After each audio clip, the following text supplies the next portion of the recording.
O dia em que descobri que estava doente começou como qualquer outro. O sol de Fortaleza entrava pelas janelas da mansão no condomínio Jardins de Aldeota, aquecendo o mármore do chão da varanda onde eu costumava tomar meu café da manhã. Eu, Helena Vasconcelos, aos 72 anos, ainda mantinha a rotina de acordar às 6 da manhã para revisar os relatórios da tecelagem Vasconcelos antes que o resto da equipe chegasse ao escritório. Era algo que fazia há décadas, desde que meu marido faleceu e assumi completamente o controle da empresa que construímos juntos. Naquela manhã, porém, algo estava diferente. A dor que eu vinha sentindo há semanas parecia mais intensa. Josefa, minha empregada há 25 anos, percebeu que eu mal tocava no café. Dona Helena, a senhora está bem? Nem tocou no pão de queijo que fiz especialmente para a senhora. Tentei sorrir, mas a dor não permitiu. Após insistência dela, concordei em ir ao médico. Marquei uma consulta para aquela mesma tarde com o Dr. Paulo Henrique Cavalcante, amigo de longa data e médico da família há anos. O consultório dele no Hospital São Lucas era um lugar familiar para mim. Havíamos investido bastante na ala oncológica daquele hospital. Ironia do destino que seria justamente lá que eu receberia a notícia que mudaria tudo. Helena, não vou suavizar as coisas para você. Nunca foi assim nossa amizade, disse Paulo, olhando diretamente nos meus olhos após analisar os exames. É um câncer em estágio avançado. Temos opções de tratamento, mas vai ser uma batalha difícil. Você vai precisar de apoio. Senti o mundo girar ao meu redor. Eu, que sempre fui a rocha da família, a mulher que expandiu uma fábrica têxtil em um conglomerado que empregava milhares de pessoas no Nordeste, de repente me senti frágil como nunca antes. Quanto tempo tenho, Paulo? Seja honesto comigo. Com tratamento agressivo, talvez 1 ano, talvez mais. Sem tratamento, poucos meses. Saí do consultório atordoada. O Hospital São Lucas tem um jardim interno belíssimo, com ipês amarelos que estavam floridos naquela época do ano. Sentei-me em um dos bancos sob a sombra moteada e, pela primeira vez em décadas, permiti-me chorar em público. Não por mim, não era o medo da morte que me consumia. Era a sensação de trabalho inacabado, de propósito interrompido. Quando recuperei a compostura, peguei meu celular e liguei para meus 3 filhos. Primeiro Marcos, meu primogênito de 38 anos. A secretária dele atendeu, dizendo que estava em reunião. Deixei recado para me ligar urgentemente. Depois Patrícia, que atendeu rapidamente, mas estava entrando em uma audiência. Por fim, Fábio, que nem atendeu, provavelmente dormia na Europa, onde a noite estava apenas começando. Voltei para casa com um peso no peito que nada tinha a ver com a doença. Josefa me esperava ansiosa. Dona Helena, o que o doutor disse? Não consegui esconder dela. Josefa não era apenas uma empregada. Era minha confidente. A pessoa que ficou ao meu lado nos momentos mais difíceis desde a morte do meu marido. É câncer, Josefa. Avançado. Ela deixou cair a bandeja que segurava. Os copos de cristal se estilhaçaram no chão de mármore. Um barulho que pareceu ecoar pela casa vazia e grande demais para uma mulher só. Meu Deus, minha senhora, o que podemos fazer? Vou lutar, Josefa. Sempre lutei, mas preciso dos meus filhos agora. Marquei um jantar para o final de semana. Pedi a Josefa que preparasse todos os pratos favoritos deles. Patrícia adorava a moqueca de camarão. Marcos sempre repetia a picanha. Fábio, mesmo depois de anos na Europa, ainda suspirava pelo bobó de camarão que só Josefa sabia fazer exatamente como ele gostava. A mansão foi toda preparada. Flores frescas nos arranjos, as louças mais finas, as taças de cristal tcheco que só usávamos em ocasiões especiais. Rafael, o filho de Josefa, veio ajudar com os preparativos. Aos 27 anos, estudante de enfermagem, sempre tão atencioso. Ofereceu-se para buscar Fábio no aeroporto, já que meu motorista estava de folga naquele dia. O jantar estava marcado para as 8. Marcos chegou às 8h40, sem se desculpar pelo atraso. Patrícia chegou pontualmente, mas acompanhada do marido político que não estava convidado, sabia que eu não aprovava seus métodos. Fábio chegou o último, cheirando a perfume caro e com olheiras profundas. provavelmente ainda sofrendo com o jet lag e as noitadas europeias. Sentamos à mesa. A comida estava perfeita, mas eu mal conseguia engolir. Depois da sobremesa, pudim de leite, a favorita de todos desde a infância, pigarreei e pedi atenção. Meus filhos, chamei vocês aqui porque preciso contar algo importante. Marcos olhou no relógio discretamente. Patrícia verificava mensagens no celular por baixo da mesa. Fábio parecia entediado, brincando com a colher na taça vazia. Estou doente, muito doente. É câncer em estágio avançado. O silêncio caiu sobre a mesa. Patrícia foi a primeira a reagir, levando a mão à boca. Marcos franziu o senho, como se analisasse um problema de negócios. Fábio deixou a colher cair com um tinido metálico contra a taça. O tratamento será difícil, continuei. Vou precisar de vocês. Pela primeira vez na vida, vou precisar que cuidem de mim, como cuidei de vocês. Esperei. Esperei por abraços, por lágrimas, por promessas de apoio. Esperei por qualquer reação que mostrasse que meus filhos, aqueles que embalei nas noites sem fim, aqueles para quem construí um império, aqueles que eram minha razão de viver depois que fiquei viúva, se importavam. Mas o que recebi foi um olhar trocado entre os três. Um olhar que conhecia bem do mundo dos negócios. O olhar de quem calcula perdas e ganhos. Mãe, disse Marcos finalmente, ajeitando o paletó Armani que eu havia presenteado no aniversário dele. Você tem plano de saúde premium. Pode contratar os melhores enfermeiros. Tenho uma subsidiária para administrar em São Paulo. Não posso simplesmente largar tudo. Estamos no meio de uma campanha crucial, acrescentou Patrícia, referindo-se à carreira política do marido. Se ele for eleito, teremos muito mais poder para ajudar a empresa, a família. Acabei de assinar contrato com um clube em Ibiza, disse Fábio, passando a mão pelos cabelos perfeitamente estilizados. É a chance da minha vida, mãe. Olhei para cada um deles, buscando qualquer sinal de que estavam brincando, que isso era algum tipo de piada cruel. Mas seus olhos, tão parecidos com os do pai deles, estavam frios, calculistas. Então é isso? Perguntei, a voz trêmula não de medo ou tristeza, mas de uma raiva que começava a ferver dentro de mim. Sua mãe está morrendo e vocês têm outras prioridades? Foi Marcos quem desferiu o golpe final, levantando-se e ajeitando o relógio de ouro no pulso. Outro presente meu. Mãe, não vamos ajudar em nada. Temos outras prioridades agora. Contrate profissionais. Você sempre foi prática nos negócios. Seja prática nisso também. Os três se levantaram quase em sincronia, como se tivessem ensaiado. Patrícia ainda teve a audácia de se inclinar e depositar um beijo rápido na minha bochecha. Seu perfume caro invadindo minhas narinas. Fábio acenou displicentemente da porta. Marcos simplesmente saiu. Fiquei ali, sozinha na ponta da mesa grande demais, encarando os pratos quase intocados, os vestígios de um jantar que deveria ter sido de união familiar, mas que se tornou o marco da minha solidão mais profunda. Josefa entrou silenciosamente para recolher os pratos. Rafael veio logo atrás, trazendo meu remédio para a dor e um copo d'água. Dona Helena? Disse ele, ajoelhando-se ao meu lado. A senhora não está sozinha. Estamos aqui. Ah, foi naquele momento, olhando nos olhos sinceros daquele rapaz que não carregava meu sangue, mas demonstrava mais humanidade que meus próprios filhos, que algo mudou dentro de mim. A dor da traição começou a se transformar em algo diferente, algo mais frio e calculado. Se meus filhos queriam me tratar como uma transação de negócios, mostrariam a eles quem realmente ensinou a eles tudo sobre negócios.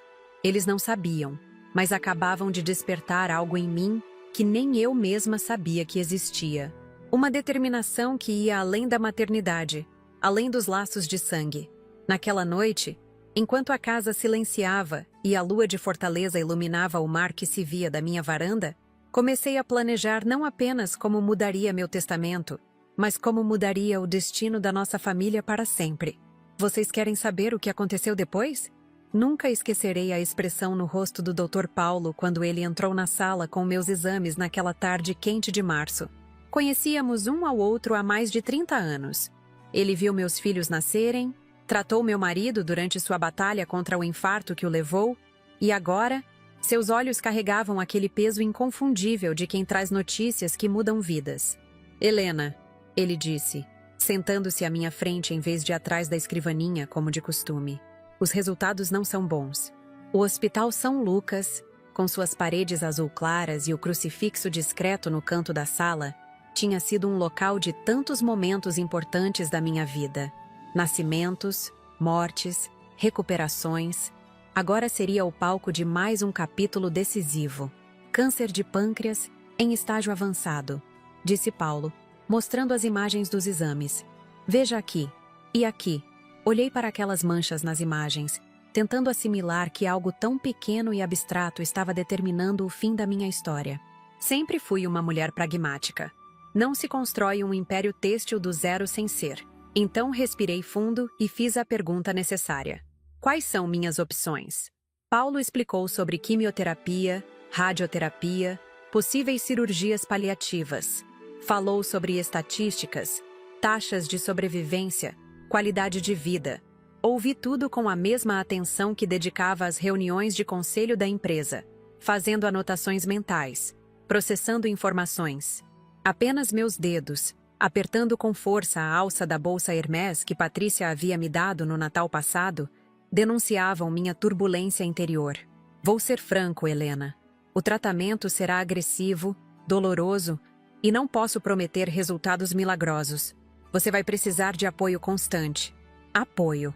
Uma palavra tão simples que, naquele momento, ganhou o peso do mundo. Saí do consultório e caminhei até o jardim interno do hospital. Os ipês amarelos estavam no auge da floração, cobrindo o chão com um tapete dourado. Sentei-me em um banco sob aquela chuva de flores e fiz 3 ligações, uma para cada filho. Marcos estava em uma reunião com investidores japoneses. Sua secretária, eficiente como ele próprio havia exigido, informou que ele retornaria assim que possível. Patrícia atendeu entre audiências, sua voz ecoando no que parecia ser o corredor de um tribunal. Fábio não atendeu. Provavelmente dormia na Espanha, onde havia se estabelecido com suas casas noturnas. Voltei para casa sentindo o peso dos meus 72 anos como nunca antes. A mansão no condomínio Jardins de Aldeota, com seus 5 quartos vazios e vista para o mar, parecia maior e mais silenciosa do que nunca. Josefa me esperava na porta, como fazia há 25 anos, desde que a contratei quando estava grávida de Rafael. A senhora está pálida, ela disse, pegando minha bolsa e guiando-me para dentro. O que o doutor disse? Contei a ela tudo, sem filtros. Josefa era mais que uma empregada. Era a única pessoa com quem eu não precisava manter a fachada de Helena Vasconcelos, a empresária implacável, a matriarca inabalável. Meu Deus do céu, ela murmurou, fazendo o sinal da cruz. Mas a senhora vai lutar, não vai? E os meninos vão ajudar. Não era uma pergunta. Era uma afirmação. Na visão simples e direta de Josefa, era óbvio que meus filhos abandonariam tudo para estar ao meu lado nesse momento. Por que não seria? Vou fazer um jantar no domingo. Decidi. Vou contar a todos juntos. Os próximos dias foram um turbilhão de atividades. Enquanto Josefa preparava o que seria um festim, eu coloquei meus assuntos em ordem. Revisei meu testamento atual, organizei documentos da empresa, fiz uma lista de todos os bens e investimentos. Se havia algo que a vida nos negócios me ensinou, é que sempre devemos estar preparados para todas as possibilidades. Rafael, o filho de Josefa, apareceu no sábado para ajudar com os preparativos. Aos 27 anos, ele estava no último ano de enfermagem, trabalhando no próprio Hospital São Lucas para pagar seus estudos, apesar da bolsa integral que eu discretamente havia providenciado. Dona Helena, a senhora está bem? Mamãe me contou. Ele disse, enquanto ajudava a carregar as cadeiras pesadas da sala de jantar, que raramente usávamos. Estou me preparando, Rafael, respondi com honestidade. Para o que vier. Ele assentiu, com aquela sabedoria silenciosa que sempre me surpreendia. Se precisar de qualquer coisa, qualquer ajuda com o tratamento, com medicações, estou aqui. No domingo, a casa estava impecável. Arranjos de orquídeas, minhas flores favoritas, decoravam a sala de jantar. A mesa estava posta com a melhor porcelana inglesa, herança da minha sogra, e os talheres de prata que só usávamos em ocasiões especiais. O cardápio incluía todos os pratos favoritos dos meus filhos: moqueca de camarão para Patrícia, picanha para Marcos, bobó de camarão para Fábio. E para a sobremesa, pudim de leite, o doce que todos disputavam na infância. A primeira a chegar foi Patrícia, pontualmente às 8, acompanhada do marido, deputado estadual Ricardo Ribeiro, um homem cujas conexões políticas sempre me pareceram mais importantes para ele do que qualquer princípio ético. Não o convidei, mas não me surpreendi com sua presença. Patrícia nunca ia a lugar algum sem ele nos últimos anos. Não por amor, suspeitava eu, mas por cálculo político. "Mãe, você está abatida", foi sua primeira observação, enquanto me beijava no rosto. Seu perfume caro era quase sufocante. "Está dormindo direito? Deveria experimentar aqueles comprimidos naturais que te falei." Marcos chegou 40 minutos atrasado, sem se desculpar. Entrou já falando ao telefone, em inglês fluente, aparentemente fechando algum negócio com investidores estrangeiros. Acenou para mim e continuou a conversa por mais 5 minutos, antes de finalmente desligar.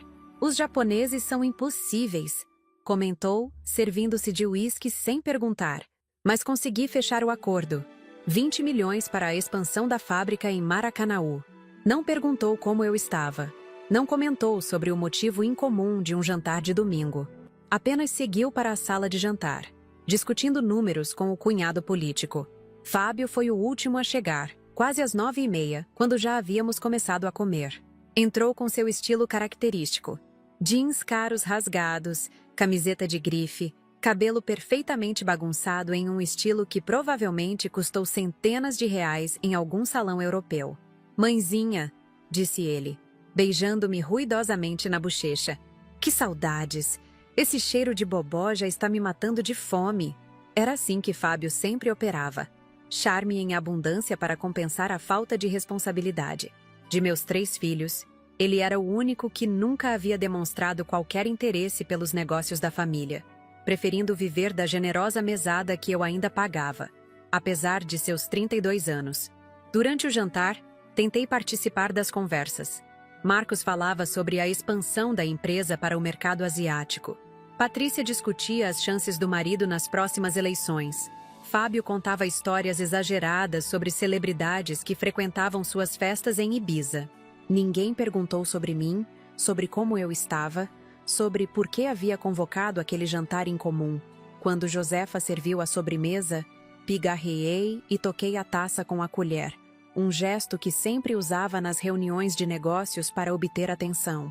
"Meus filhos", comecei sentindo a garganta apertar. "Chamei vocês aqui hoje por um motivo importante." Marcos checou discretamente o relógio. Patrícia largou o celular, mas o manteve na mão, a tela ainda acesa. Fábio, pelo menos, teve a decência de me olhar nos olhos, embora sua atenção provavelmente estivesse mais no pudim do que nas minhas palavras. "Estive no médico na semana passada", continuei. "Os exames confirmaram. Tenho câncer de pâncreas em estágio avançado." O silêncio que se seguiu foi denso, quase palpável. Patrícia levou a mão à boca, num gesto que pareceria de choque genuíno, se seus olhos não estivessem já calculando implicações. Marcos franziu o senho, como fazia diante de um problema logístico inesperado. Fábio deixou cair a colher, o barulho metálico ecoando na sala silenciosa. "O Dr. Paulo disse que o tratamento será agressivo. Vou precisar de quimioterapia, talvez cirurgia." Minha voz falhou um pouco. Não por medo da doença, mas pelo que estava prestes a pedir. Eu, Helena Vasconcelos, que nunca pedi nada a ninguém em toda a minha vida, estava prestes a implorar por ajuda aos meus próprios filhos. "Vou precisar de vocês. Preciso que me acompanhem nas sessões, que estejam aqui quando os efeitos colaterais forem fortes. Que..." "Mãe", interrompeu Marcos, seu tom beirando a impaciência. "Sinto muito pelo diagnóstico, de verdade. Mas você sabe como estamos em um momento crucial na empresa. A expansão para a Ásia não pode ser adiada. Os investidores japoneses... E estamos no meio da campanha", acrescentou Patrícia rapidamente. "Se Ricardo não mantiver o ritmo de aparições públicas, os adversários vão ganhar terreno. A pesquisa da semana passada já mostrou uma queda de 2 pontos percentuais. Acabei de assinar contrato com o maior clube de Ibiza, completou Fábio, parecendo quase envergonhado, mas não o suficiente. É um contrato de exclusividade, mãe. Se eu desistir agora, nunca mais terei outra chance como essa. Olhei para cada um deles, sentindo algo romper dentro de mim. Não era dor. Já havia ultrapassado esse ponto. Era uma clareza súbita e terrível. Então, nenhum de vocês pode ajudar sua mãe que está morrendo? Perguntei, a voz mais firme do que esperava. Foi Marcos quem proferiu as palavras que mudariam tudo. Levantando-se e ajeitando o paletó caríssimo que eu havia lhe dado de presente no Natal, ele disse com a frieza de um executivo encerrando uma reunião improdutiva. Mãe, não vamos ajudar em nada. Temos outras prioridades agora. Contrate enfermeiros profissionais. Você tem dinheiro para isso. Seja prática. Patrícia teve a audácia de assentir, como se a sugestão do irmão fosse perfeitamente razoável.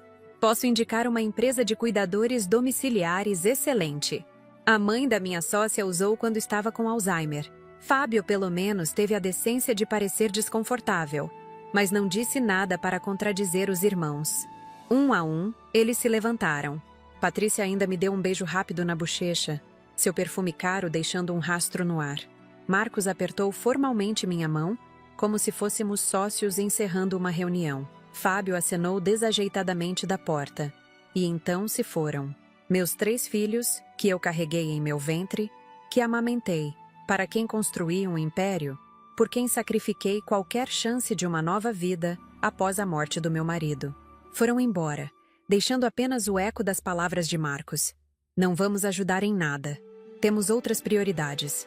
Fiquei sentada à cabeceira da mesa grande demais para uma mulher só, encarando os pratos com comida pela metade e as taças de vinho inacabadas. A casa silenciosa parecia zombar de mim e das décadas que dediquei a construir uma família que, no momento da verdade, mostrou-se tão frágil quanto um castelo de areia. Foi Rafael quem entrou silenciosamente na sala de jantar, trazendo um copo d'água e meu remédio para a dor, que já começava a aumentar com o estresse da situação. Dona Helena, disse ele suavemente, ajoelhando-se ao meu lado. A senhora está bem? Quer que eu chame alguém? Olhei para aquele rapaz, filho da minha empregada, que mostrava mais preocupação genuína do que meus próprios filhos. Rafael, que trabalhava em turnos noturnos no hospital para pagar a faculdade, que cuidava da mãe doente com artrite, que sempre tinha um sorriso gentil e uma palavra amável. Não, Rafael, respondi, sentindo algo endurecer dentro de mim. Não quero ninguém. Estou bem. Josefa entrou logo depois, começando a recolher os pratos. Seus olhos estavam vermelhos. Ela provavelmente ouvira toda a conversa da cozinha. Josefa, chamei. Amanhã quero que ligue para o doutor Cláudio Ferreira e marque uma reunião urgente. O advogado, senhora? Ela perguntou surpresa. Sim, confirmei, levantando-me com uma determinação renovada. Tenho algumas mudanças importantes para fazer no meu testamento. Naquela noite, enquanto observava as luzes de Fortaleza pela janela do meu quarto, tomei uma decisão. Se meus filhos queriam me tratar como um ativo em final de vida útil, mostrariam a eles que a empresária Helena Vasconcelos ainda tinha um último grande negócio para fechar.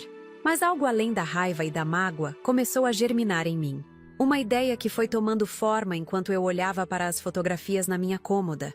Marcos na formatura, Patrícia no casamento, Fábio em sua primeira festa como DJ. Ao lado delas, uma foto simples de Josefa e Rafael no aniversário de 18 anos dele, que celebramos na área de serviço porque eles insistiram que não queriam incomodar. Se meus filhos de sangue me abandonaram quando mais precisei, talvez fosse hora de reconhecer quem realmente agia como família. Na manhã seguinte, acordei com uma clareza que não sentia há anos. A dor física estava lá, constante como o diagnóstico havia previsto, mas algo mais forte a superava. Um propósito. Liguei para o doutor Paulo e agendei o início da quimioterapia para a semana seguinte. Depois, chamei Josefa ao meu escritório. Preciso de um favor, disse a ela.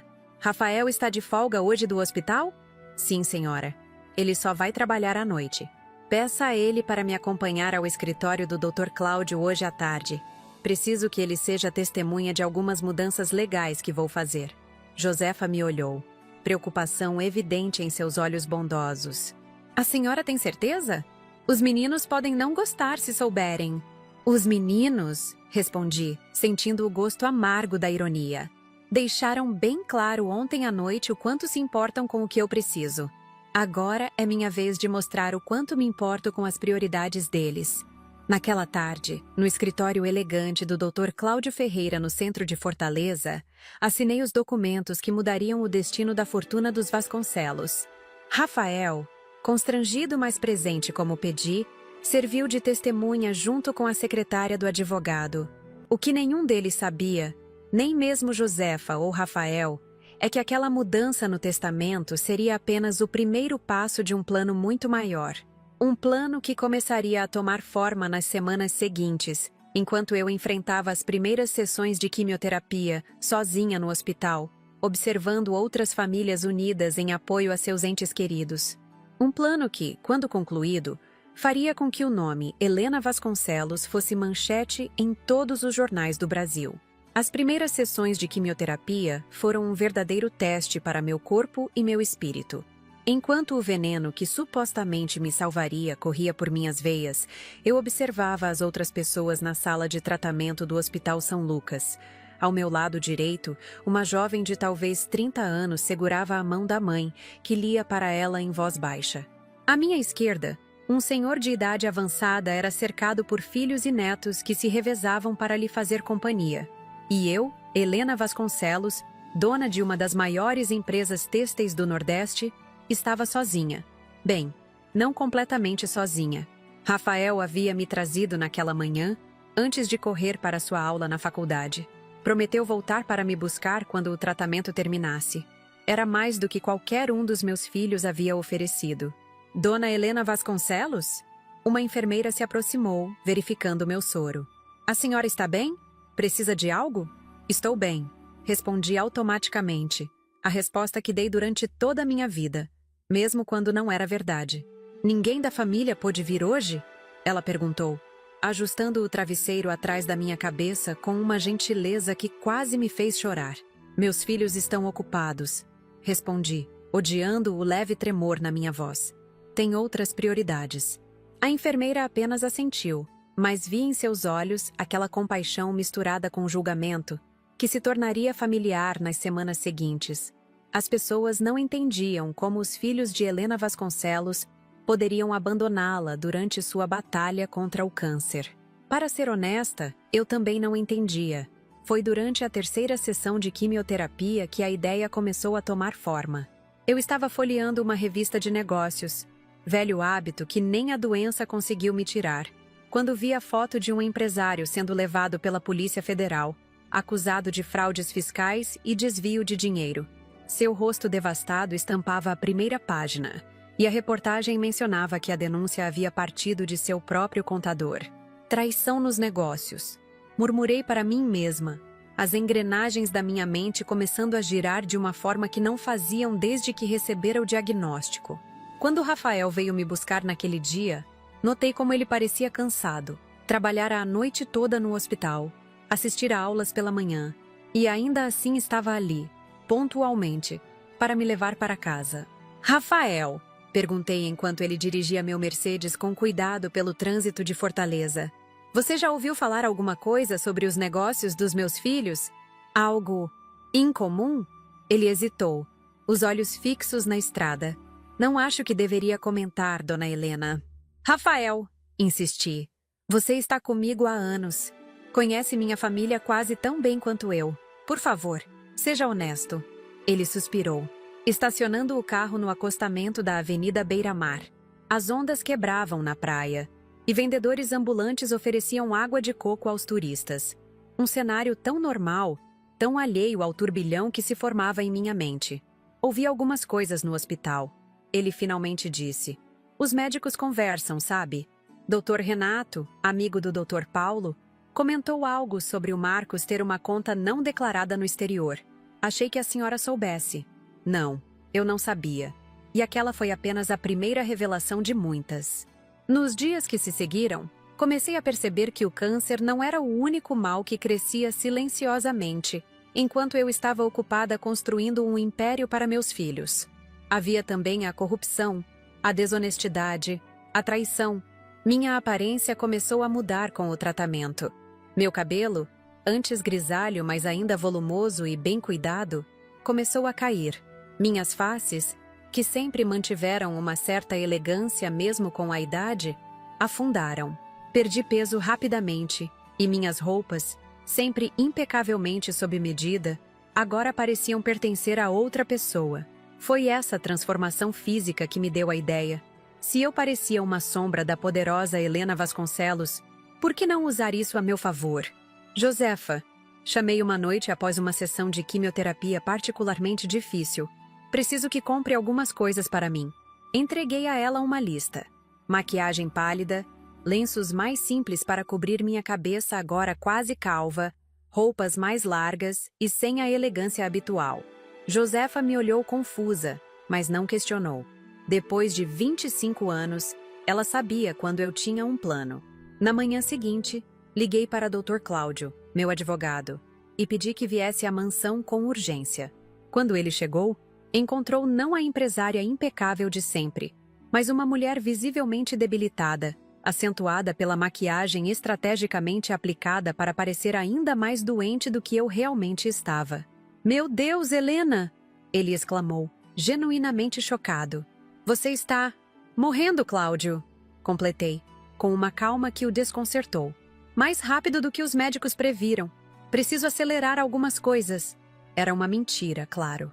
O tratamento era brutal, mas estava seguindo conforme o esperado. Dr. Paulo até havia mencionado resultados promissores nos últimos exames. Mas Cláudio não precisava saber disso. "O que posso fazer?" ele perguntou, a preocupação evidente em seus olhos. "Preciso que contrate alguém", respondi, discretamente. "Um investigador particular, ex-policial, se possível. Alguém que saiba como descobrir coisas que as pessoas tentam esconder." Cláudio franziu o senho. "Helena, o que você está planejando?" "Justiça, meu amigo. Apenas justiça." 3 dias depois, conheci Sérgio Matos, um ex-delegado da Polícia Federal que agora trabalhava como investigador particular. Um homem de poucas palavras, olhar perspicaz e reputação impecável. "Dona Helena", ele disse após ouvir o que eu queria. "A senhora tem certeza?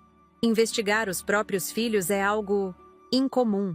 "Tenho razões para acreditar que há irregularidades nos negócios deles", respondi, mantendo minha voz firme apesar do cansaço.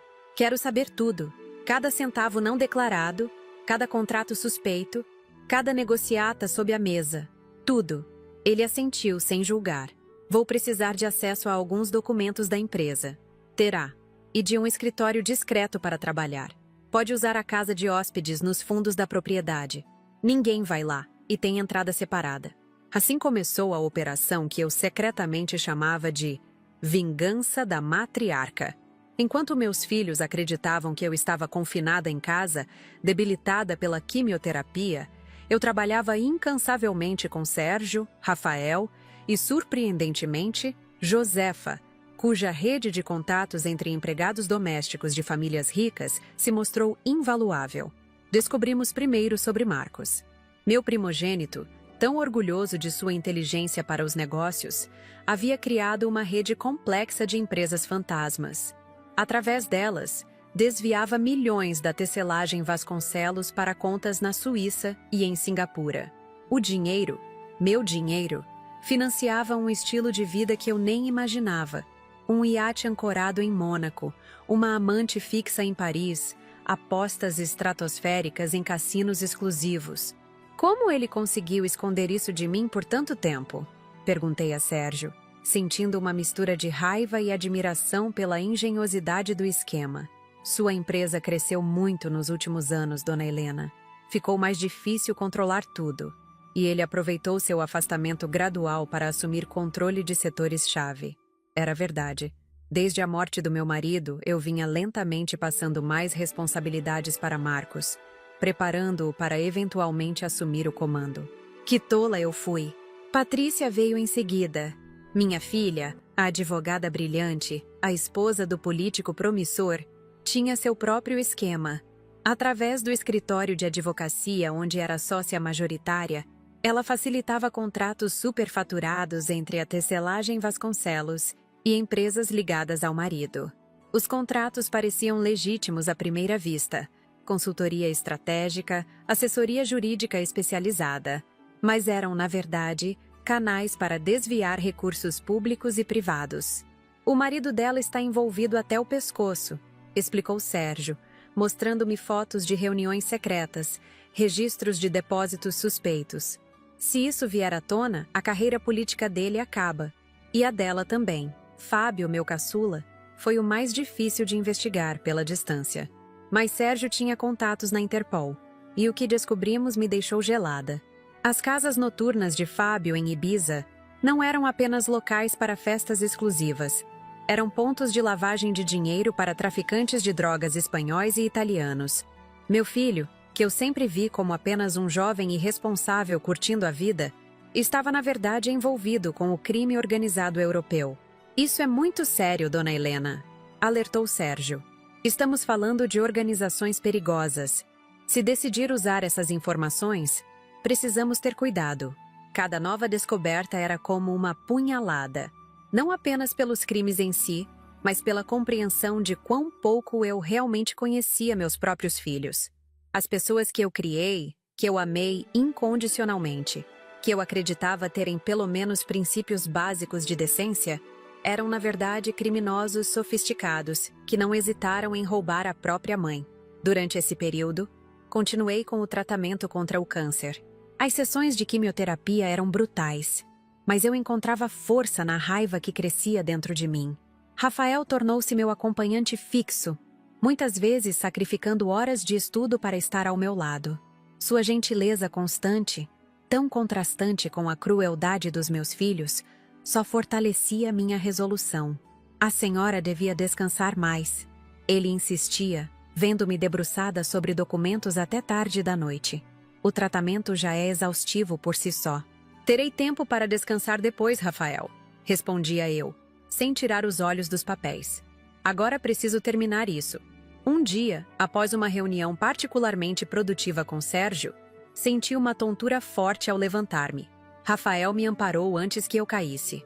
Dona Helena, por favor, ele implorou, a preocupação genuína em seus olhos. A senhora está se matando desse jeito. Foi naquele momento, nos braços daquele rapaz que não tinha obrigação alguma de cuidar de mim, que tomei uma decisão. O plano não seria apenas sobre punir meus filhos. Seria também sobre reconhecer quem realmente merecia ser chamado de família. Na manhã seguinte, chamei Dr. Paulo para uma consulta em casa. Ele veio imediatamente, preocupado com o meu estado. Helena, você está se esforçando demais. Ele advertiu após me examinar. O tratamento está funcionando, mas seu corpo precisa de descanso para se recuperar. Paulo? Perguntei, ignorando sua advertência. Quanto tempo você acha que ainda tenho? Ele hesitou, claramente desconfortável. Helena, não podemos prever com certeza. Os resultados têm sido promissores, mas preciso que você diga a todos que meu estado piorou drasticamente, interrompi. Que tenho poucos meses, talvez semanas. Ele me olhou chocado. O quê? Por que eu diria algo assim? Porque preciso que meus filhos acreditem nisso. Preciso que todos acreditem. Expliquei parte do meu plano, apenas o suficiente para que ele entendesse a importância. Paulo sempre foi mais que um médico para nossa família. Era um amigo leal que conhecia bem o caráter dos meus filhos. Isso é incomum, ele disse finalmente. Mas entendo por que está fazendo isso. Só prometa que vai se cuidar de verdade, independentemente desse plano. Prometi, e ele concordou em ajudar, não mentindo diretamente, mas permitindo que a impressão de um agravamento rápido se espalhasse. Foi suficiente. Em poucos dias, a notícia de que Helena Vasconcelos estava à beira da morte circulava nos altos círculos empresariais de Fortaleza. Como esperado, meus filhos finalmente demonstraram interesse, não em mim, mas no que aconteceria com a fortuna da família. Marcos foi o primeiro a aparecer, em uma rara visita à mansão. Encontrou-me na cama, estrategicamente maquiada para parecer à beira da morte, com Josefa e Rafael como guardiões atentos. Mãe, ele disse, tentando soar preocupado, mas não conseguindo esconder a impaciência em sua voz. Por que não me avisou que tinha piorado tanto? Achei que você estivesse ocupado com suas prioridades, respondi, minha voz deliberadamente fraca. Ele teve a decência de parecer constrangido. Olha, sei que não tenho sido muito presente, mas estou aqui agora. Precisamos conversar sobre a empresa, sobre como vamos administrar a transição quando... Bem, você sabe. Quase sorri. Tão previsível. Claro, filho. Podemos conversar sobre isso. Mas estou tão cansada agora. Talvez amanhã? Ele saiu frustrado, mas satisfeito por ter iniciado a conversa sobre a transição. Patrícia veio no dia seguinte, trazendo flores caras e uma especialista em cuidados paliativos que, coincidentemente, era casada com um dos maiores investidores da empresa. Mamãe, você precisa dos melhores cuidados, insistiu ela, olhando criticamente para Josefa e Rafael. Essas pessoas não têm qualificação para lidar com um caso tão complexo como o seu. Essas pessoas? Respondi, permitindo que um pouco da minha força habitual transparecesse. São as únicas que estiveram ao meu lado nos últimos meses. E continuarão aqui. Fábio surpreendentemente voltou da Europa, aparecendo na mansão com olhos vermelhos que denunciavam uma noite de excessos. Trouxe um frasco de água milagrosa de algum guru espanhol que supostamente curava qualquer doença. Mãezinha, disse ele com aquele tom infantil que sempre usava quando queria algo. Você precisa experimentar isso. Custou uma fortuna, mas para você vale qualquer sacrifício. Aceitei o frasco, tocada apesar de tudo pela única demonstração que parecia ter alguma genuinidade, por mais equivocada que fosse. Com os três finalmente atentos, coloquei a próxima fase do plano em ação. Chamei Dr. Cláudio para uma reunião urgente sobre meu testamento, certificando-me de que meus filhos acidentalmente descobrissem sobre ela. Como previsto, no dia marcado, os três apareceram casualmente na mansão. Marcos com documentos da empresa que precisavam de assinatura urgente. Patrícia trazendo mais um especialista médico. Fábio simplesmente dizendo que sentia saudades. Permiti que todos ficassem, observando seus olhares ansiosos enquanto o doutor. Cláudio e eu conversávamos a portas fechadas por quase 2 horas.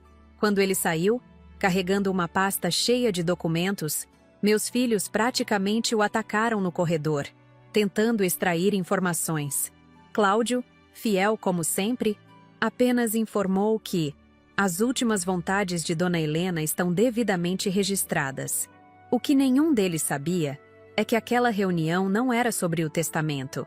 Era sobre os documentos que Sérgio havia coletado, as provas dos crimes de cada um deles, cuidadosamente organizadas e autenticadas.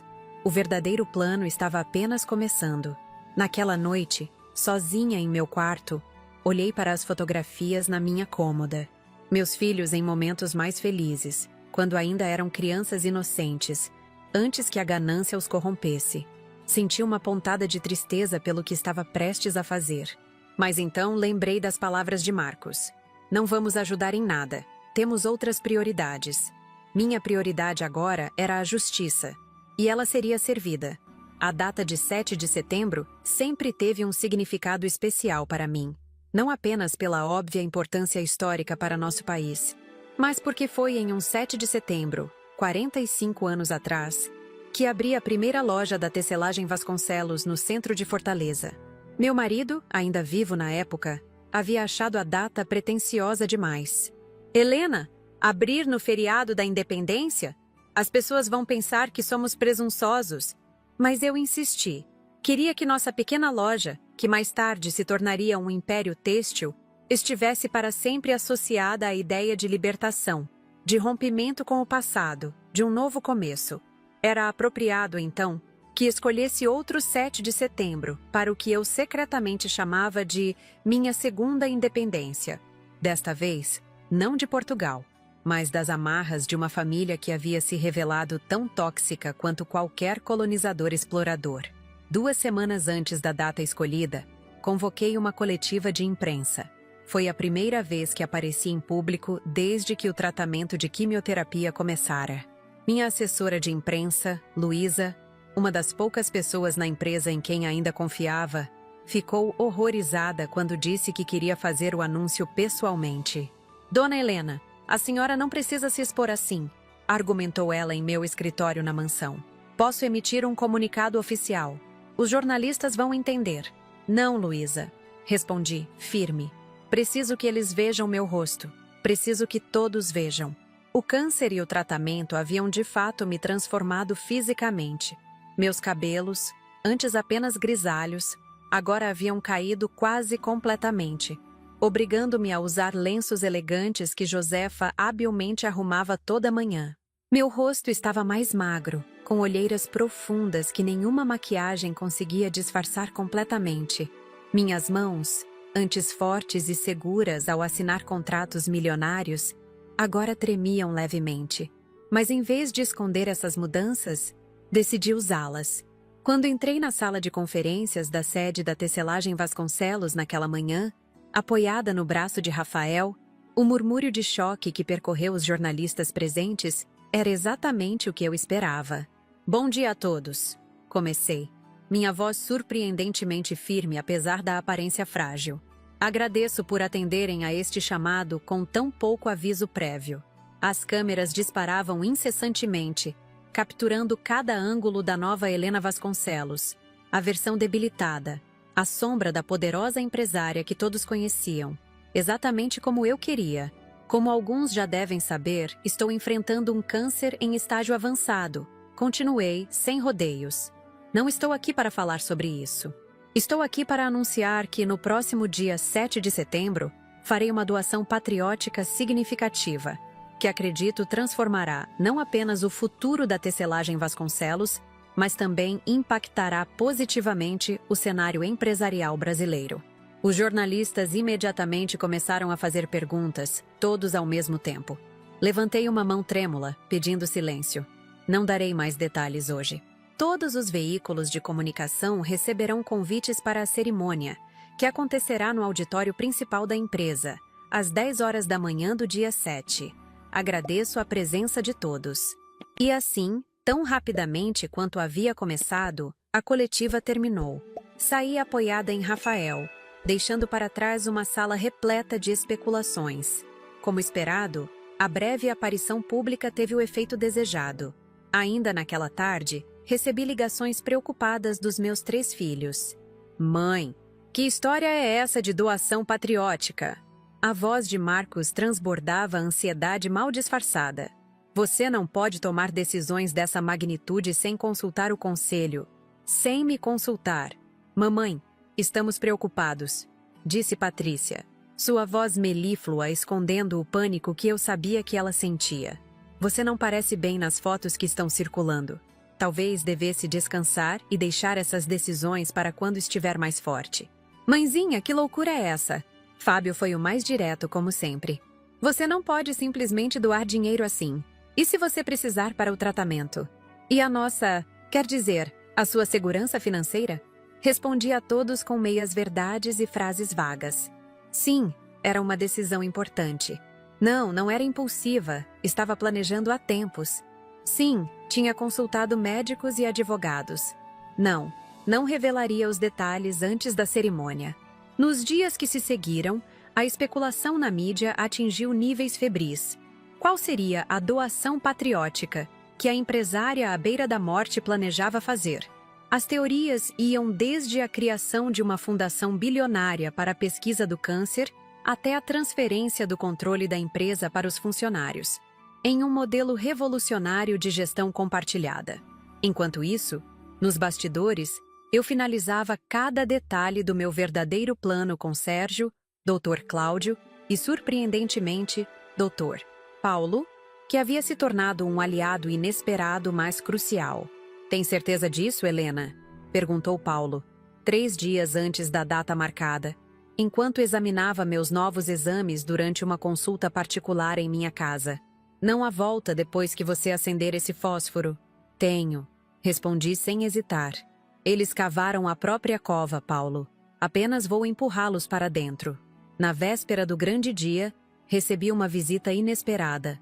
Antônia Marques, minha vizinha e amiga de décadas, apareceu na mansão trazendo uma torta de limão, minha favorita desde sempre. Helena, todo mundo está falando dessa tal doação, disse ela, enquanto compartilhávamos a sobremesa na varanda com vista para o mar. Mas eu te conheço há tempo demais para acreditar que é só isso. O que você está realmente planejando? Sorri para minha velha amiga. Antônia, viúva como eu, havia criado sozinha 3 filhos que agora a cercavam de amor e cuidados em sua velhice. O contraste com minha situação não poderia ser mais doloroso. Digamos apenas que amanhã será um dia de ajuste de contas, Antônia. Ela assentiu, compreendendo sem precisar de mais explicações. Bem, estarei lá, na primeira fila para te apoiar, seja lá o que você for fazer. Naquela noite, não consegui dormir. Fiquei na varanda do meu quarto, observando as luzes de Fortaleza e o movimento das ondas na praia distante. Pensava em meu marido, em como ele ficaria devastado ao ver no que nossos filhos haviam se transformado. Pensava nos sacrifícios que fizemos, nas noites em claro trabalhando para construir um futuro para eles, nos sonhos que tínhamos. Estou fazendo a coisa certa? Perguntei ao vento, como se ele pudesse levar minhas palavras até onde quer que meu marido estivesse agora. O silêncio da noite foi minha única resposta, mas de alguma forma foi suficiente. A manhã do dia 7 de setembro amanheceu com um céu azul perfeito sobre Fortaleza. Acordei antes do nascer do sol, uma antiga rotina que o câncer não havia conseguido me tirar. Josefa já estava de pé, preparando o café da manhã especial que havia insistido em fazer: tapioca com queijo coalho, frutas frescas e o café forte que eu tanto apreciava, apesar das restrições médicas. "A senhora dormiu, dona Helena?" perguntou ela, servindo-me com o cuidado de sempre. "Não muito", admiti, "mas estou estranhamente energizada hoje." Rafael chegou cedo, como havíamos combinado. Ele parecia nervoso, ajeitando constantemente a gravata do terno novo que eu havia insistido em comprar para ele. "Está tudo pronto no auditório", informou ele. Dr. Cláudio já está lá, supervisionando os últimos detalhes. Ele hesitou brevemente. Sérgio confirmou que tudo está em ordem com as autoridades. Assenti, sentindo uma calma surpreendente me envolver. A decisão estava tomada. O plano em movimento. Não havia mais espaço para dúvidas. Escolhi cuidadosamente o que vestiria naquele dia. Não o tradicional conjuntinho Chanel que usara em tantas ocasiões corporativas importantes. Nem os vestidos elegantes que eram minha marca registrada em eventos sociais. Em vez disso, optei por um terno verde escuro, austero, mas impecavelmente cortado, com um lenço de seda cobrindo minha cabeça agora praticamente calva. No pescoço, o colar de ouro que meu marido me dera em nosso 20º aniversário de casamento. Nos ouvidos, os brincos de pérola que haviam pertencido à minha mãe. Queria parecer exatamente o que era. Uma matriarca imponente prestes a fazer justiça. O caminho até a sede da empresa foi silencioso. Rafael dirigia concentrado, respeitando meu silêncio pré-batalha. Quando chegamos, fiquei surpresa com a multidão que já se aglomerava na entrada. Jornalistas de todo o país, empresários locais, políticos, curiosos. Parecia que toda Fortaleza queria testemunhar o grande anúncio de Helena Vasconcelos. Entramos por uma porta lateral, evitando a multidão. No saguão principal, encontramos Dr. Cláudio, tenso em seu terno impecável, segurando uma pasta de documentos que eu sabia conter as provas que destruiriam a vida dos meus filhos. "Está tudo pronto", ele confirmou em voz baixa. "As autoridades estão posicionadas, como combinamos." "Tem certeza que quer seguir com isso, Helena?" "Mais do que nunca", respondi. E caminhamos em direção ao auditório. O espaço, que normalmente comportava 300 pessoas para as assembleias anuais da empresa, estava completamente lotado. Tive que abrir caminho entre jornalistas ansiosos e câmeras intrusivas para chegar ao palco. Quando finalmente subi os poucos degraus, apoiada discretamente por Rafael, um silêncio expectante caiu sobre a plateia. Busquei com os olhos e rapidamente localizei meus 3 filhos, sentados na primeira fila. Marcos, no centro, com sua postura de executivo confiante, verificando constantemente o celular de última geração. Patrícia à sua direita, elegante em um tailleur bege, sorrindo artificialmente para as câmeras que ocasionalmente se voltavam para a família. Fábio à esquerda, deslocado em seu terno mal ajustado, provavelmente enfrentando uma ressaca daquelas. Nenhum deles parecia particularmente preocupado com minha saúde. Estavam ali apenas para garantir que seus interesses seriam protegidos, que a doação patriótica não afetaria suas heranças, seus estilos de vida, seus segredos. Ajustei o microfone e olhei diretamente para a plateia, para as câmeras que transmitiam ao vivo para todo o país, para meus filhos, que em breve deixariam de ser meus herdeiros em todos os sentidos possíveis. Bom dia a todos, comecei, minha voz surpreendentemente forte. Agradeço a presença de cada um neste dia tão significativo. Como brasileira e empresária, sempre acreditei que o dia 7 de setembro representa não apenas nossa independência como nação, mas também nossos valores fundamentais de liberdade, justiça e integridade. Fiz uma pausa estratégica, observando os rostos atentos. Meus filhos pareciam relaxar um pouco. Até agora, soava como o típico discurso corporativo que eu daria em qualquer evento da empresa. Há alguns meses, recebi um diagnóstico de câncer em estágio avançado. Continuei, notando a mudança no semblante da plateia. Esse momento difícil me fez refletir profundamente sobre o legado que quero deixar, não apenas em termos materiais, mas em valores. Novamente, vi meus filhos trocarem olhares de alívio. Provavelmente acreditavam que eu anunciaria uma doação parcial, algo que afetaria minimamente suas heranças. Talvez uma ala hospitalar com meu nome, ou uma fundação beneficente que daria boas manchetes, mas preservaria o grosso da fortuna familiar. Quão enganados estavam! Durante meu tratamento, tive muito tempo para pensar e para investigar, disse, permitindo que minha voz endurecesse ligeiramente. Um murmúrio confuso percorreu o auditório. Investigar anomalias que vinham me incomodando há algum tempo nos negócios da família. Vi Marcos se endireitar na cadeira, subitamente alerta. Patrícia empalideceu visivelmente. Fábio, sempre mais lento para captar as nuances, ainda sorria despreocupadamente. Com a ajuda de profissionais competentes, continuei, acenando para onde Sérgio estava discretamente posicionado, próximo a uma das saídas laterais, descobri um padrão perturbador de fraudes, desvios e atividades criminosas dentro da minha própria empresa. Atividades orquestradas por pessoas em quem eu confiava plenamente. Pessoas que eu criei. Agora, o auditório estava em completo silêncio.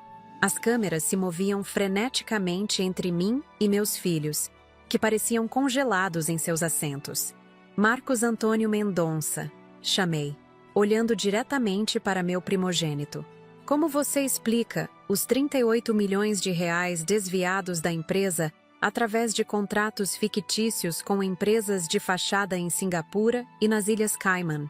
O rosto de Marcos transformou-se numa máscara de horror. Ele tentou se levantar, mas dois homens em ternos escuros, agentes da Polícia Federal que Sérgio havia posicionado estrategicamente, imediatamente se materializaram ao seu lado. Patrícia Helena Mendonça Ribeiro, continuei, implacável, enquanto as câmeras capturavam cada momento do espetáculo que eu havia meticulosamente orquestrado. Como você justifica os contratos superfaturados entre nossa empresa e as construtoras ligadas ao seu marido, que resultaram em desvios de mais de 45 milhões de reais nos últimos 3 anos? Patrícia levou as mãos à boca, olhando desesperadamente para o marido, que já se levantava tentando escapar, apenas para ser bloqueado por mais agentes. E Fábio Ricardo Mendonça, disse, finalmente voltando-me para meu caçula, que agora parecia ter sobrado instantaneamente. Suas casas noturnas em Ibiza não são apenas locais de entretenimento, são pontos de lavagem de dinheiro para o cartel Moretti, uma das organizações criminosas mais perigosas da Europa. Você colocou não apenas sua vida em risco, mas o nome da nossa família e a segurança de todos os nossos funcionários. O caos se instalou no auditório. Jornalistas gritavam perguntas, câmeras disparavam incessantemente, e meus 3 filhos, agora oficialmente sob custódia da Polícia Federal, Eram conduzidos para fora sob os flashes implacáveis da imprensa. Mantive-me firme no palco, observando a cena que eu mesma havia criado. Doutor. Cláudio aproximou-se, trazendo a pasta de documentos que continha todas as provas. Contas bancárias secretas, contratos fraudulentos, registros de transferências ilícitas, tudo meticulosamente documentado e autenticado. Senhoras e senhores, retomei quando o tumulto inicial diminuiu um pouco. A doação patriótica que anuncio hoje é a mais valiosa que posso fazer ao meu país.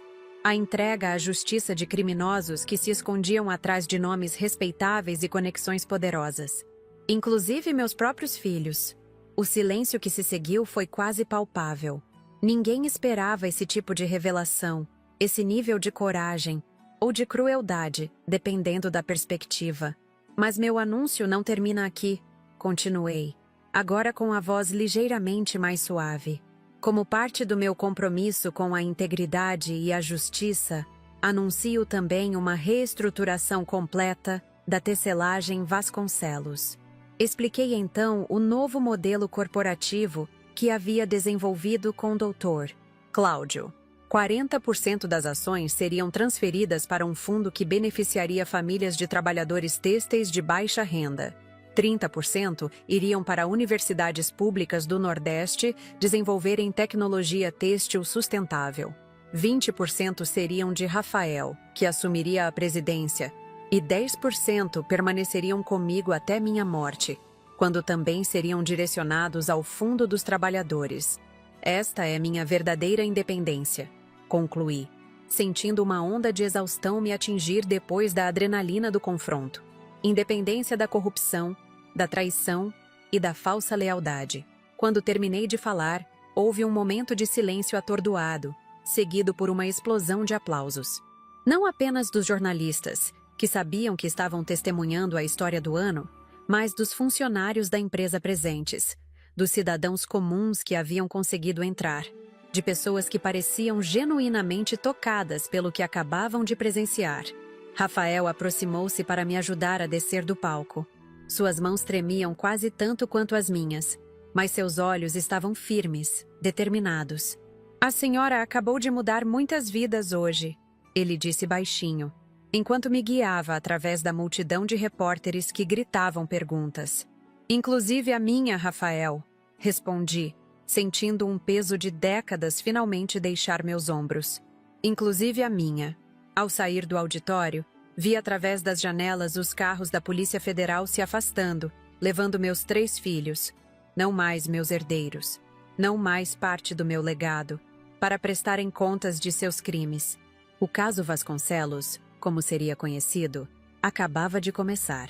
As horas que se seguiram àquela coletiva de imprensa foram um turbilhão. Após deixar o auditório, fui imediatamente cercada por uma multidão de jornalistas famintos por mais detalhes sobre o escândalo que acabara de explodir em rede nacional. Rafael e Dr. Cláudio formaram um escudo humano ao meu redor, guiando-me até o carro que nos esperava nos fundos do prédio. Dona Helena precisa descansar, insistia Rafael, bloqueando firmemente os microfones que se estendiam em nossa direção. Haverá tempo para mais declarações depois. Entrei no carro sentindo as pernas fraquejarem. A adrenalina que me mantivera de pé durante toda a coletiva começava a se dissipar, deixando-me exausta até a medula dos ossos. O câncer que por algumas horas eu conseguira esquecer em meio à tempestade que eu mesma havia criado, voltava a fazer sua presença conhecida através de uma dor surda e constante. Para casa? Perguntou Rafael, assumindo o volante. Não, respondi, surpreendendo a mim mesma. Para o Parque do Cocó. O Parque Ecológico do Cocó, maior área verde de Fortaleza, era meu refúgio desde que me mudei para a cidade, ainda jovem e recém-casada. Era onde ia quando precisava pensar, quando importantes decisões empresariais me atormentavam, quando a morte do meu marido parecia um peso insuportável. Rafael não questionou. Dirigiu em silêncio até lá, estacionando próximo à entrada menos conhecida do parque, onde sabia que evitaríamos a multidão típica dos feriados. Quer que eu vá com a senhora? Perguntou ele, preocupação evidente em seus olhos escuros. Não, meu filho, respondi, usando pela primeira vez esse termo para me referir a ele. Preciso de alguns momentos sozinha. Caminhei lentamente pela trilha sombreada por árvores centenárias, o som dos pássaros e do riacho ao fundo criando uma trilha sonora pacífica que contrastava drasticamente com o caos que eu acabara de desencadear. Encontrei um banco vazio com vista para o rio Cocó e sentei-me, respirando fundo o ar úmido carregado de vida. O que eu havia feito? Acabara de entregar meus próprios filhos à justiça. Acabara de destroçar publicamente a família que meu marido e eu construímos. Acabara de reescrever completamente o destino da empresa que era nosso legado. As manchetes provavelmente já corriam pelo país. Empresária denuncia os próprios filhos por corrupção. Matriarca da tecelagem Vasconcelos entrega herdeiros à Polícia Federal. Dona Helena, heroína anticorrupção ou mãe vingativa? Uma lágrima escorreu pelo meu rosto, seguida por outra e outra. Não eram lágrimas de arrependimento. Eram de luto. Luto pelo que poderia ter sido. Luto pelos filhos que um dia eu embalei em meus braços e que se transformaram em pessoas que eu não reconhecia mais. Luto pela família que nunca mais seria reunida em volta da mesa de jantar para comemorar aniversários ou natais. Meu celular tocava incessantemente no bolso do meu terno verde, mas eu o ignorei. O mundo podia esperar. Aquele momento era meu, apenas meu, para processar o que havia acontecido e o que ainda estava por vir. Fiquei ali por quase 1 hora, deixando as lágrimas fluírem livremente até secarem por si só.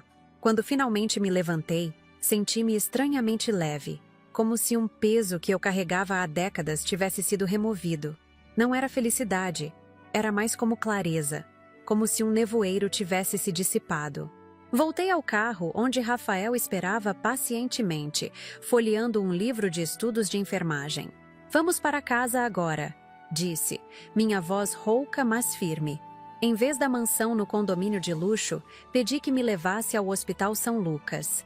Precisava ver Dr. Paulo, não apenas como médico, mas como amigo que havia me apoiado nessa jornada incomum. O hospital estava surpreendentemente tranquilo para um feriado. Encontrei Paulo em sua sala, assistindo à reprise da minha coletiva de imprensa em um pequeno televisor. "Você realmente fez isso?", ele disse, levantando-se para me receber. Não havia julgamento em sua voz, apenas espanto. "Fiz", confirmei, sentando-me na cadeira à frente de sua mesa. "E agora preciso saber, quanto tempo realmente tenho, Paulo?" Sem meias palavras, sem esperanças falsas. Apenas a verdade. Ele suspirou, sentando-se novamente. "Os últimos exames foram promissores, Helena. A quimioterapia está funcionando melhor do que esperávamos. Se continuarmos nesse ritmo, falamos de anos, não de meses. Anos." A palavra ecoou em minha mente como uma sentença inesperada. Anos para ver as consequências do que havia feito. Anos para reconstruir, para redirecionar, para talvez encontrar alguma forma de redenção. "E quanto ao tratamento?", perguntei. "Devo continuar como estamos?" "Definitivamente. Na verdade, gostaria de adicionar algumas sessões de radioterapia. Com sua autorização, claro." Assenti, sentindo uma determinação renovada. "Farei o que for necessário. Tenho um novo propósito agora." Nas semanas que se seguiram, o caso Vasconcelos, como foi rapidamente batizado pela mídia, dominou o noticiário nacional. Detalhes das investigações que eu havia iniciado vinham à tona diariamente, revelando um esquema de corrupção muito maior do que eu mesma imaginava. Marcos, meu primogênito, tentou suicídio na prisão 3 dias após ser detido. Foi salvo por um agente penitenciário que percebeu seu comportamento estranho e interviu a tempo. A notícia me atingiu como um soco no estômago. Apesar de tudo, ele ainda era sangue do meu sangue, e a ideia de que preferia a morte a enfrentar as consequências de seus atos me devastou. Solicitei permissão para visitá-lo no hospital penitenciário. Quando entrei no quarto fortemente vigiado, quase não reconheci o homem acamado à minha frente. Marcos, sempre tão elegante e composto, parecia ter envelhecido décadas em apenas alguns dias. Seus olhos, antes afiados e calculistas, agora estavam opacos, derrotados. "Por que, mãe?", foi a primeira coisa que ele disse, sua voz quase inaudível. "Por que fazer isso conosco? Com a família, sentei-me na beirada da cama, mantendo distância física e emocional. A família acabou no momento em que vocês decidiram me abandonar quando mais precisei, Marcos. Vocês escolheram o dinheiro acima do amor. Escolheram a ganância acima da decência. Podíamos ter resolvido isso em privado, ele argumentou fracamente. Não precisava nos humilhar nacionalmente. Como resolvi quando descobri que meu marido tinha uma amante? Retruquei, surpreendendo-o com uma informação que nunca havia compartilhado. Sim, seu pai teve um caso, anos atrás. Descobri, confrontei-o em privado. E ele escolheu a família. Escolheu o caminho correto. Vocês poderiam ter feito o mesmo quando os confrontei com as evidências antes da coletiva. Era verdade. O que poucos sabiam é que dias antes do anúncio público, eu havia enviado a cada um dos meus filhos um dossiê completo com as provas de seus crimes, junto com uma carta oferecendo uma última chance. Confessassem tudo, devolvessem o dinheiro desviado, afastassem-se voluntariamente da empresa e eu não levaria o caso às autoridades. Os 3 ignoraram completamente minha oferta. Marcos sequer abriu o envelope, segundo sua secretária. É tarde demais para arrependimentos agora, conclui, levantando-me. Você terá muito tempo para refletir sobre suas escolhas, Marcos. Espero que encontre alguma forma de paz. Saí daquele quarto sabendo que provavelmente nunca mais veria meu filho mais velho. Uma parte de mim morreu naquele dia, mas outra parte, uma parte mais forte, mais resoluta, solidificou-se. Patrícia reagiu de forma completamente diferente. Sempre a estrategista, imediatamente começou a negociar com as autoridades, oferecendo informações sobre esquemas de corrupção envolvendo políticos poderosos em troca de redução de pena. Seu marido, o deputado estadual Ricardo Ribeiro, renunciou ao cargo em meio ao escândalo, mas foi preso dias depois tentando fugir do país com documentos comprometedores e uma mala contendo quase 2 milhões em euros. O divórcio foi anunciado enquanto ambos ainda estavam detidos. Patrícia, de alguma forma, conseguiu transformar-se de vilã em vítima aos olhos de parte da mídia, alegando que fora manipulada pelo marido ambicioso. Eu sabia a verdade, claro. Minha filha sempre fora a mente por trás das operações do casal, usando a figura carismática do marido político como fachada para seus esquemas. A situação mais complexa foi a de Fábio.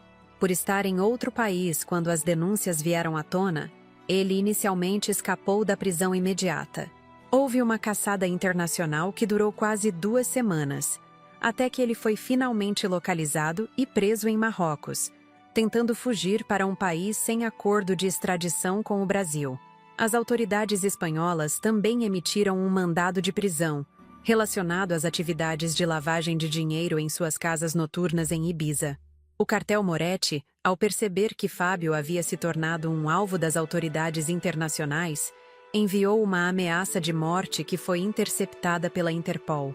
Meu filho mais novo estava em perigo em todos os frontes possíveis. Contratei uma equipe internacional de advogados para garantir que ele fosse extraditado para o Brasil, onde ao menos estaria protegido do cartel. Foi a última coisa que fiz por ele como mãe. Quando finalmente retornou ao país, algemado e escoltado, não fui ao aeroporto recebê-lo. Aquele capítulo estava encerrado. Enquanto meus filhos biológicos enfrentavam as consequências de suas escolhas, eu me dedicava a reconstruir a empresa sob novos princípios. Rafael, inicialmente relutante em assumir a presidência, revelou-se um líder nato. Sua formação em enfermagem trouxe uma perspectiva humana incomum para o mundo corporativo, e sua integridade inquestionável rapidamente conquistou o respeito dos funcionários e parceiros comerciais. Não sei se estou pronto para isso, dona Helena. Ele me confessou, semanas após assumir o cargo, durante um de nossos jantares semanais na varanda da mansão, que agora parecia menos vazia e sombria. Ninguém está realmente pronto para grandes responsabilidades, Rafael. Respondi, servindo-lhe mais da moqueca que Josefa havia preparado. Meu marido e eu não estávamos prontos quando abrimos a primeira loja.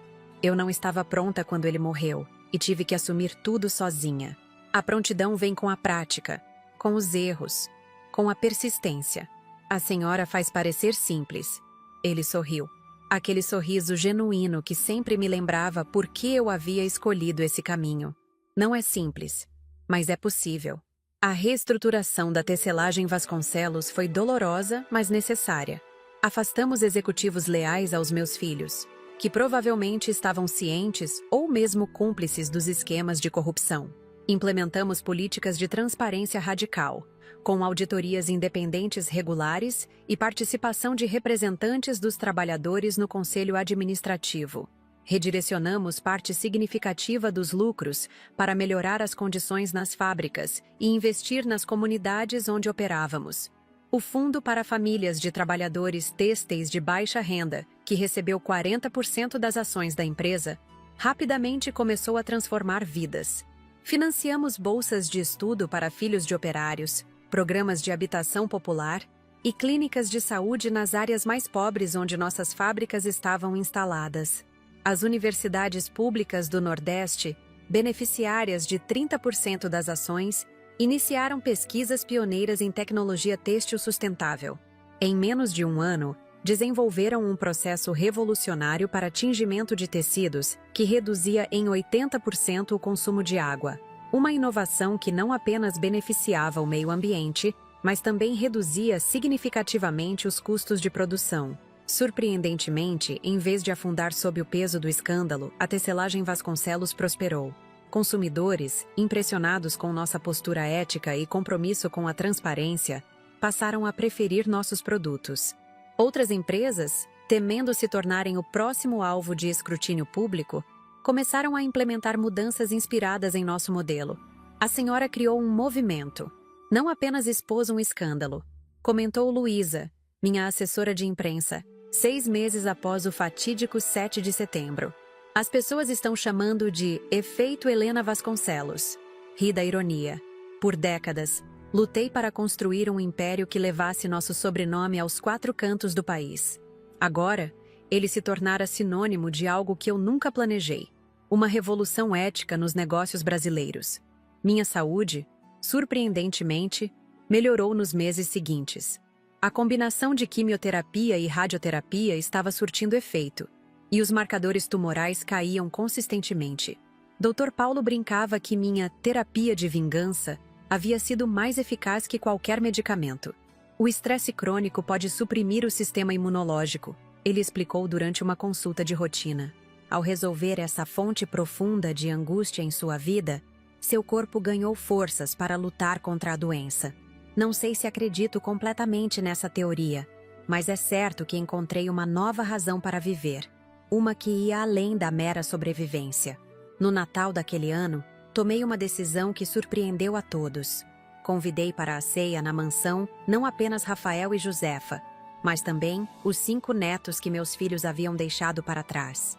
As crianças entre 5 e 15 anos viviam agora com parentes ou, no caso dos filhos de Patrícia, com os pais do ex-marido. Tem certeza disso, dona Helena?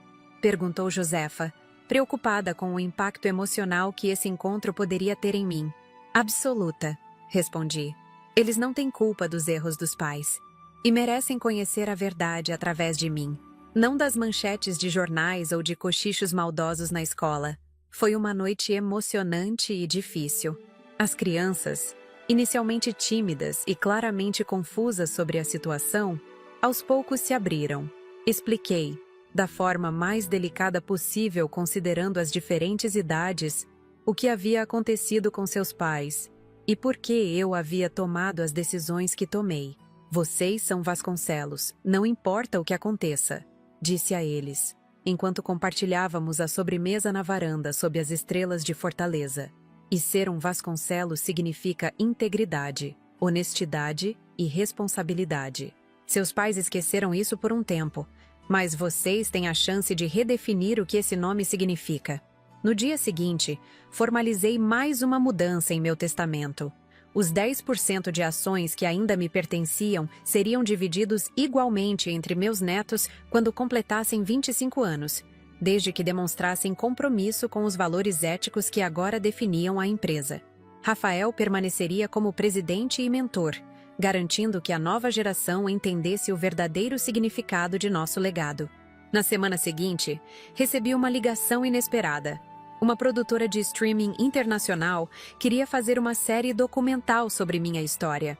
A Vingança de Helena, eles queriam chamar. Recusei o título. Não foi vingança, expliquei à jovem produtora que veio me entrevistar. Foi justiça. E mais que isso, foi libertação. Acabei concordando com o projeto, mas com uma condição. Parte significativa dos lucros seria destinada a organizações anticorrupção e programas educacionais sobre ética empresarial. A série estreou 1 ano após os eventos, tornando-se um fenômeno global. Minha história repercutiu muito além das fronteiras brasileiras, inspirando outras denúncias corporativas em diversos países. Recebi convites para palestrar em universidades, conferências empresariais e até na ONU. Em uma dessas palestras, no auditório lotado da Universidade Federal do Ceará, uma jovem estudante me fez a pergunta que todos queriam fazer, mas poucos tinham coragem. A senhora se arrepende? Olhei para a plateia diversificada, estudantes, professores, empresários, curiosos, e para Rafael, que assistia discretamente do fundo do auditório. Me arrependo de não ter percebido antes quem realmente era minha família.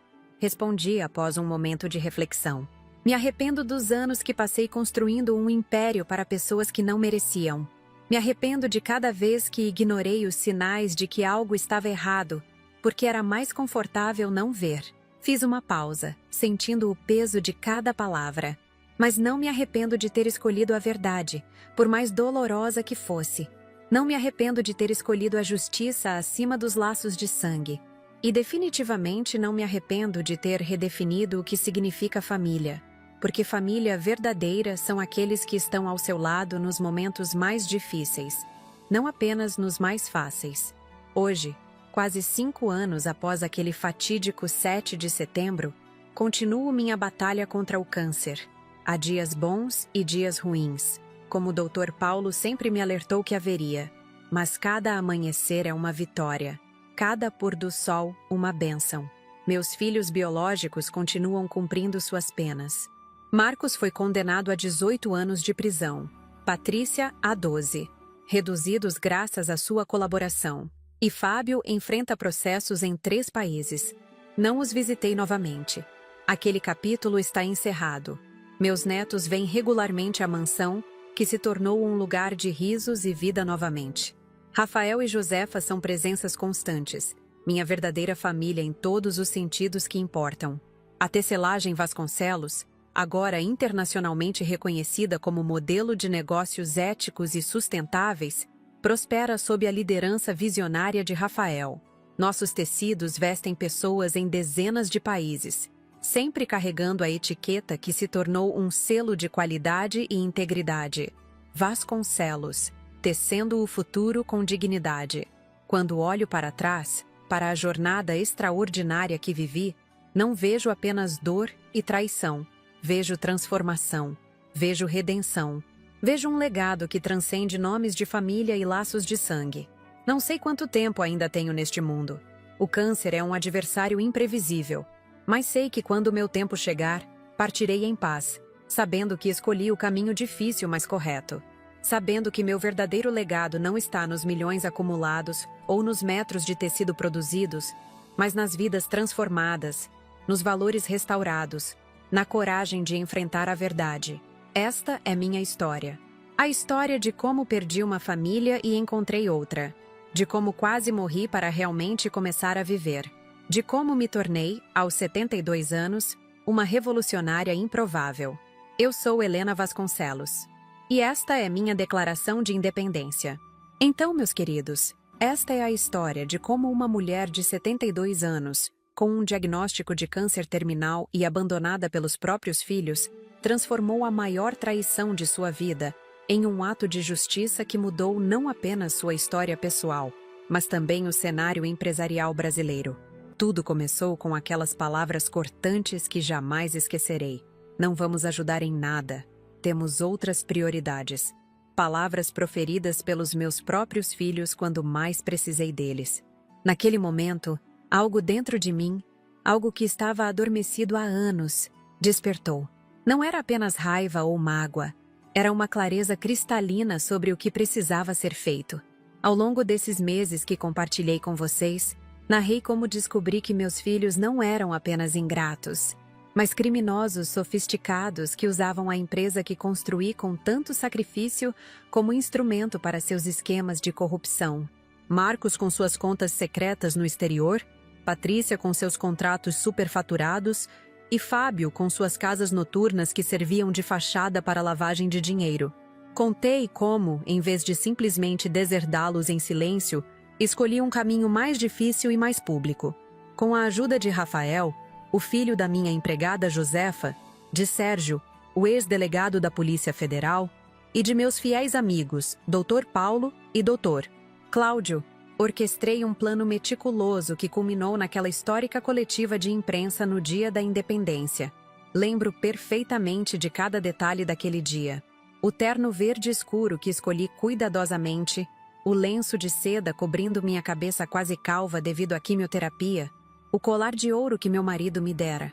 Cada elemento uma declaração silenciosa do que estava por vir.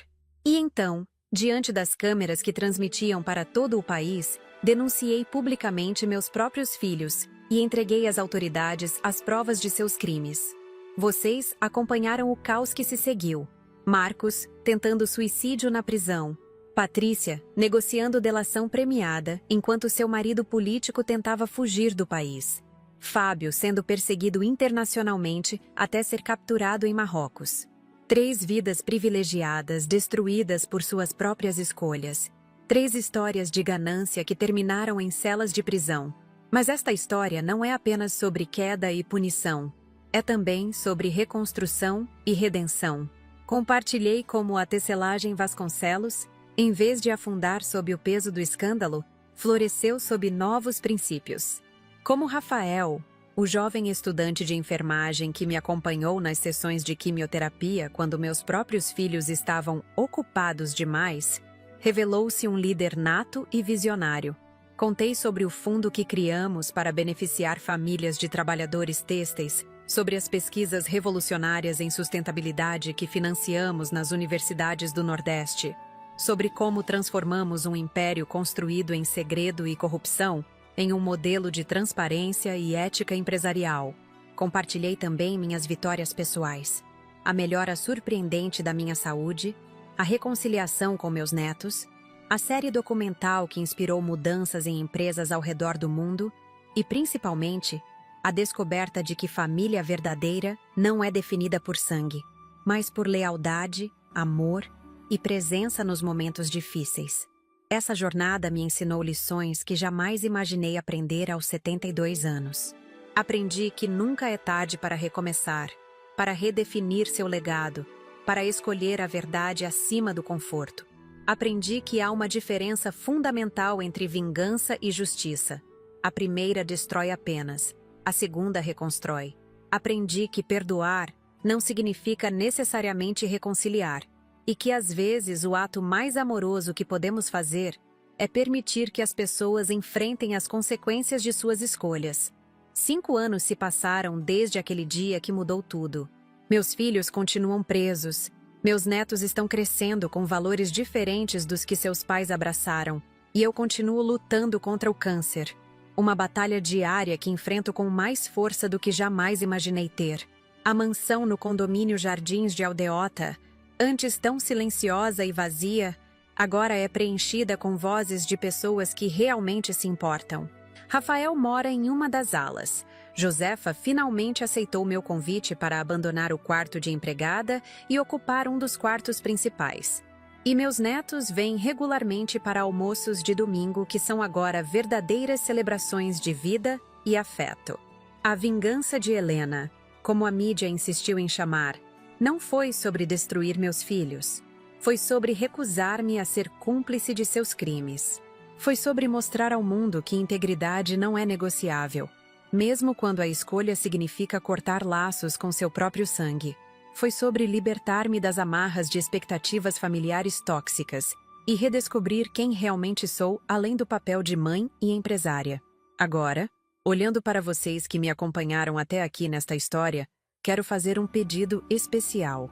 Se esta narrativa tocou seu coração, Se estas palavras ressoaram de alguma forma em sua vida, peço que se inscrevam no canal Vovó Lembrou. Somos uma comunidade crescente de pessoas que acreditam no poder das histórias reais para transformar vidas. Sei que deu muito trabalho para vocês acompanharem essa história longa e por vezes dolorosa. Imaginem o trabalho que dá produzir esses vídeos diariamente, pesquisar essas histórias, entrevistar pessoas como eu que têm experiências tão intensas para compartilhar. Por isso, além de se inscreverem, peço que deixem seu like neste vídeo e, principalmente, comentem abaixo. Quero saber o que vocês fariam no meu lugar. Teriam a coragem de denunciar publicamente seus próprios filhos por crimes graves? Acreditam que fiz a escolha certa ou que fui dura demais? Suas opiniões são extremamente importantes para mim e para toda a equipe do Vovó Lembrou. E se esta história realmente impactou você, considere também contribuir com o Valeu Demais, nossa forma de receber doações para manter o canal funcionando e trazendo histórias como a minha diariamente.